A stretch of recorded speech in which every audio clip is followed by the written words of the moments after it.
وہ یہ ہے کہ پرانے علماء انہوں نے جب کہا کہ آپ غیر مذہب جو لوگ ہیں، جو غیر مسلمین ہیں، ان کے تہواروں پر، ان کی عیدوں پر ان کو مبارکباد نہیں دے سکتے، وہ اس دور کے عرف کے مطابق انہوں نے فتویٰ دیا اور وہ حق پر تھے، اور وہی اس وقت کے مطابق فتویٰ درست تھا، کیونکہ اس دور میں جب آپ کسی کو مبارکباد دیتے تھے تو اس کا مطلب یہ ہوتا تھا کہ آپ اس کے عقیدے کا اقرار کر رہے ہیں، آپ اس کو دعا دے رہے ہیں کہ تو قیامت تک، تو مرتے دم تک جس عقیدے پر ہے اسی عقیدے پر خوش رہے۔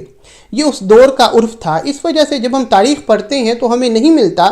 کہ کبھی مسلمانوں نے غیر مسلمین کی عیدوں پر یا ان کے تہواروں پر ان کو مبارکباد دی ہو، اور نہ یہ ملتا ہے کہ ان لوگوں نے کبھی مسلمانوں کو ان کے تہواروں پر یا ان کی عیدوں پر مبارکباد دی ہو۔ لیکن موجودہ دور میں وہ عرف چینج ہو چکا ہے، اور اب جب ہم کسی کو مبارکباد دیتے ہیں تو اس کا ہرگز یہ مطلب نہیں ہوتا کہ ہم اس کے عقیدے کا اقرار کر رہے ہیں، بلکہ یہ ایک حسن سلوک کی صورت ہے۔ آپ کا کوئی ہمسایہ ہے، گلوبل ویلیج بن چکا ہے، ہمارے جو لوگ ہیں مسلمان ہیں، دنیا بھر میں مغربی ممالک میں رہنے والے ہیں، اولادیں وہاں پر پیدا ہوئی ہیں، وہیں پر ان کی سکولنگ ہوئی ہے،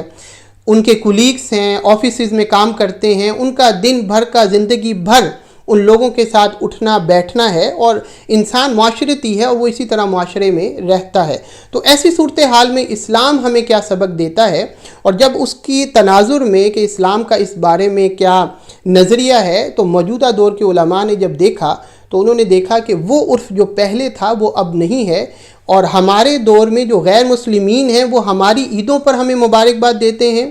وہ ہمیں دعوتیں دیتے ہیں۔ اس کا ہرگز مطلب یہ نہیں ہوتا کہ وہ ہمارے عقیدے کو تسلیم کر چکے ہیں، بلکہ یہ موجودہ دور کا عرف ہے کہ آپ کسی کو اس کے تہوار پر مبارکباد دیتے ہیں، نہ کہ اس کا مطلب ہے کہ ہم اس کے عقیدے کو تسلیم کرتے ہیں۔ آپ دیکھتے ہیں کہ جب بھی عید آتی ہے تو مختلف ممالک کے جو صدور ہیں، جو پریزیڈنٹس ہیں یا پرائم منسٹرز ہیں، وہ اپنی کمیونٹی میں جو مسلم سوسائٹی ہے، مسلم لوگ ہیں، مائنورٹیز میں ہیں، ان کے لیے وہ پیغام دیتے ہیں، ان کو مبارکباد دیتے ہیں۔ آپ کینیڈا میں دیکھ لیں، پوری دنیا میں تمام ملکوں میں لوگ جو ہیں، جو پریزیڈنٹس ہیں یا پرائم منسٹرز ہیں، وہ اپنی مائنورٹیز جو ان کے ملک میں رہ رہی ہوتی ہے ان کو مبارکباد دیتے ہیں۔ اس کا یہ ہرگز مطلب نہیں ہے کہ وہ مسلمان ہو گئے ہیں۔ اسی طرح مسلمان جب ان کو مبارکباد دیتے ہیں تو اس کا یہ ہرگز مطلب نہیں ہے کہ ہم ان کے عقیدے کو تسلیم کر رہے ہیں۔ یہ جو سوال اٹھتا ہے کہ جب آپ کرسمس پر ان کو مبارکباد دیتے ہیں تو اس کا مطلب یہ ہے کہ حضرت عیسیٰ علیہ السلام کو وہ تو اللہ کا بیٹا مانتے ہیں، تو لہٰذا آپ اس بات پر مبارکباد دیتے ہیں۔ میں نے آپ کو عرض کر دی کہ ہمارے دور کا یہ عرف نہیں ہے۔ ان کے صرف ان کا مذہب ہے، ان کا جو بھی عقیدہ ہے ہم اس کو تسلیم نہیں کرتے، بلکہ صرف ان کو مبارکباد دیتے ہیں۔